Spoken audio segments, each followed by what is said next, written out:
This is Chapter 3, Conquest in the Americas. Discussion number 3, Spain imposes its will on American natives. So as Spain starts to take control over the Americas, especially South America and Central America, one of the things that tends to be a difficulty in this time period is how is the king going to maintain his powerful control over extremely far away distant land? The king established a position called a viceroy. The viceroy was to serve in the position of the king in that area, so that any time that something popped up in the colony, it wouldn't have to send a letter back to Spain, taking 3 to 4 weeks, 6 weeks, wait for the king to come up with an answer, and then 4 to 6 weeks message back, and then by that point the problem's already long gone, or so much of a bigger problem that the message is out of date.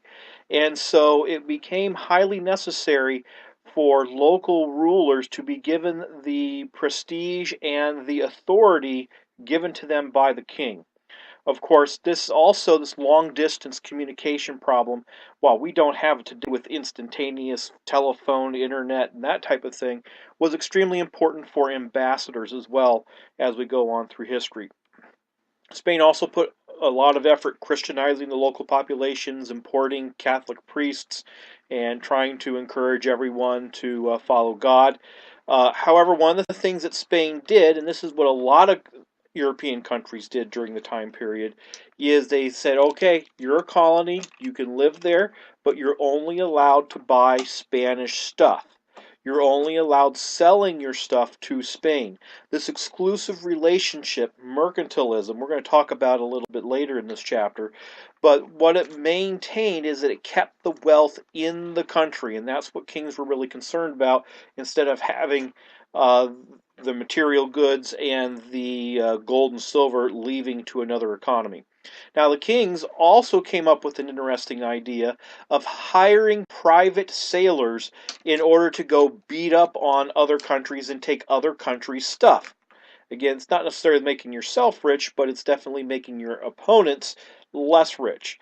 Now, these privately authorized people to go around sailing the seven seas and shooting up at whoever they wanted to and taking their stuff were called privateers. Now, pirates, we've heard that term many times. They were people who did not have an authorized permission slip from at least one king. Privateers did. So the Spanish king enforced what was called encomiendas. It was the right to demand and force labor of the local Indians. So if you lived in a Spanish territory, even though you may have never spoken Spanish, lived a Spanish life, just simply because they conquered your area, they had the royal authority to enforce you to doing things their way. Also, if you lived in the territory and you got yourself short on money or short on materials, and you got a loan, you could be forced into peonage. Now, a peon was a person who sold labor in payment for debts. We could also see this eventually when we see sharecropping in the United States after the Civil War. One of the priests who had been imported over to the Spanish territories to spread the gospel actually kind of made Spain miserable for it. Bartholomew de las Casas actually wrote about the horrible conditions that these peons and the local population that were forced into labor by encomienda really brought to light of the horrible situations that these areas were in. And so after De las Casas wrote his text and it was sent back to Europe and people started having their eyes opened of what was going on in the New World, there was some movement to ensure that the people over in the Americas were being treated with somewhat more of honor and humanity.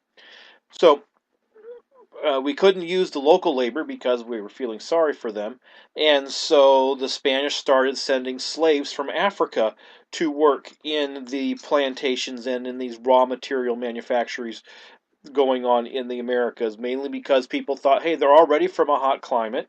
and they're more willing to work than these Native Americans, so that would be highly more productive. And the Spanish start setting up, by their culture, a preference of different types of populations. Now, if you were a Spanish person who was born in Spain, you were known as a peninsulare. And essentially, that means that you're from the peninsula, and obviously, you're top dog because you came from the special land. Now, if you were born in America but you still had Spanish parents, you were known as a Creole.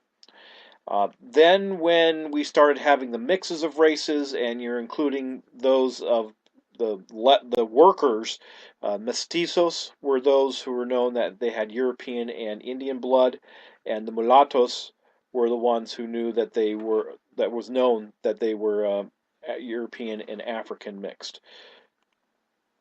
Now, Spain had most of Central and South America. Remember that line from the Treaty of Tordesillas, where the line cut through that eastern corner of South America, which makes Brazil speak Portuguese and everyone else makes Spanish. So Portugal didn't get all the gold of the Incas and the Aztecs. They didn't get a lot of those raw material areas because Brazil was primarily Amazon rainforest. However, they did get a very special type of wood called Brazil wood, which produced a dye, and they also set up their plantations. But again, because they only got a small slice of South America, they did not have uh, the profound effect on early European conquests in the Americas that the Spanish did. This concludes discussion number 3, Spain imposes its will on American natives. This is part of the Chapter 3 discussions, Conquest in the Americas.